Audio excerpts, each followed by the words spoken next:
누가복음 10장 38절에서 40절. 그들이 길 갈 때에 예수께서 한 마을에 들어가시매 마르다라 이름하는 한 여자가 자기 집으로 영접하더라. 그에게 마리아라는 동생이 있어 주의 발치에 앉아 그 말씀을 듣더니 마르다는 준비하는 일이 많아 마음이 분주한지라 예수께 나아가 이르되 주여, 내 동생이 나 혼자 일하게 두는 것을 생각하지 아니하시나이까? 그를 명하사 나를 도와주라 하소서라고 말했습니다. 여러분, 마르다가 언니죠. 마르다의 마음은 어떠했을까요? 마르다는 예수님이 누구이신 줄 알고 있기 때문에 예수님께 잘해 드리고 싶은 마음이 가득 찼을 것입니다. 자신이 할 수 있는 것은 뭐라도 다 해 드리고 싶은 것이 마르다의 마음이었습니다. 그래서 예수님을 위해서 음식을 준비하는 것은 분명히 가치 있는 일이었습니다. 그런데 마리아는 어떤 태도를 보였습니까? 한마디로 아무 일도 하지 않았습니다. 그리고 단지 예수님 발 앞에 앉아 주의 말씀만을 들었습니다. 인간적으로 볼 때 마르다가 마리아를 못마땅하게 생각하는 것은 너무 당연한 일이죠. 한마디로 말하자면 동생이지만 밉상인 거죠. 그래서 마르다는 예수님께서 자신을 당연히 도와주실 것이라고 그렇게 생각하고 마리아의 잘못된 점을 지적해서 고쳐달라고 예수님께 여쭈었던 것입니다. 그런데 놀라운 사실은 예수님은 전혀 그렇게 생각하지 않았다는 것입니다. 41절을 보시면 주께서 대답하여 이르시되 마르다야, 마르다야, 너는 많은 일로 염려하고 근심하나 몇 가지만 하든지 혹은 한 가지만이라도 족하니라. 마리아는 이 좋은 편을 택하였으니 빼앗기지 아니하리라 하시니라. 이렇게 말씀하십니다. 그런데 이 부분의 개역 개정의 번역은 대부분의 다른 번역과는 차이가 있습니다. 우리 보통 이 개역 개정을 읽죠.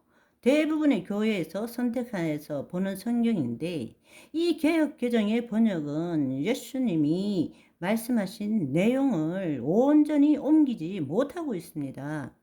지금 다른 번역본을 다 말씀드릴 수는 없지만 일단 킹 제임스 흠정록을 보시면 한 가지가 필요하니라. 여기에 여러 가지 중에 여기에 말씀이 뭔가 하면 몇 가지만 하든지 혹은 한 가지만이라도 족하니라 이렇게 나와 있지만 다른 번역본은 뭐라고 나와 있느냐 하면 한 가지 한 가지가 필요하느니라. 그리고 꼭 필요한 것은 한 가지뿐이니라. 이렇게 나와 있고 우리가 한 예로 또 영어 번역을 보시면 NLT 번역은 There is only one thing worth being concerned about. 관심을 가져야 될 가치 있는 것은 오직 한 가지밖에 없다라는 것입니다.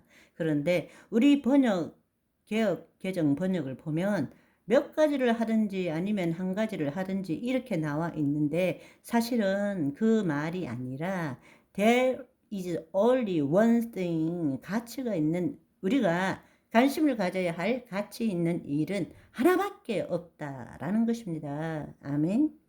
관심을 가져야 할 것은 오직 한 가지밖에 없고 마리아는 그것을 발견했다. 누구도 그것을 빼앗아서는 안 된다. 또 아무에게도 그것을 빼앗기지 않을 것이다 라고 말씀하신 거예요. 무슨 말인지 이해되시죠? 그러니까 개역 개정의 번역가는 완전히 다른 의미를 갖고 있는 거죠. 예수님이 말씀하신 것이 바로 그거예요. 관심을 가져야 될 것은 한 가지밖에 없는데 마리아는 그것을 발견했고 그것을 빼앗기지도 않고 누구든지 빼앗아도 안 된다라고 말하신 것입니다. 예수님께서 마르다의 요청을 거부하고 오히려 마리아의 태도를 따라야 한다고 말씀하신 것이죠. 도대체 인간적으로 볼 때는 이해가 잘 안 되는 말씀입니다. 마르다가 한 일이 잘못된 것도 아니고 하지 말아야 할 것을 한 것도 아니고 마르다가 말을 잘못한 것도 아닙니다. 이 비유가 우리에게 주는 의미가 무엇일까요? 우리가 목적을 가지고 일을 하지 말아야 한다는 것이 아니라 그 목적 이전에 주님이 먼저여야 라야 한다는 것을 우리에게 알려주고 있는 것입니다. 그렇지 않으면 우리는 모든 일에 많은 일로 염려하고 근심할 수밖에 없고, 설령 주님을 위한 일이라고 할지라도 그것은 주님께 아무것도 아니라는 사실입니다. 이해되시죠?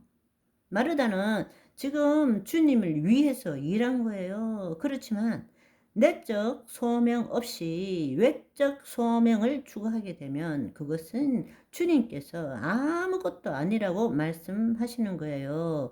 우리가 이 사실을 깨달아야 합니다. 우리는 어떤 일을 하더라도 먼저 주님 앞에 머무르는 것을 포기하거나 빼앗겨서는 안 된다는 것입니다.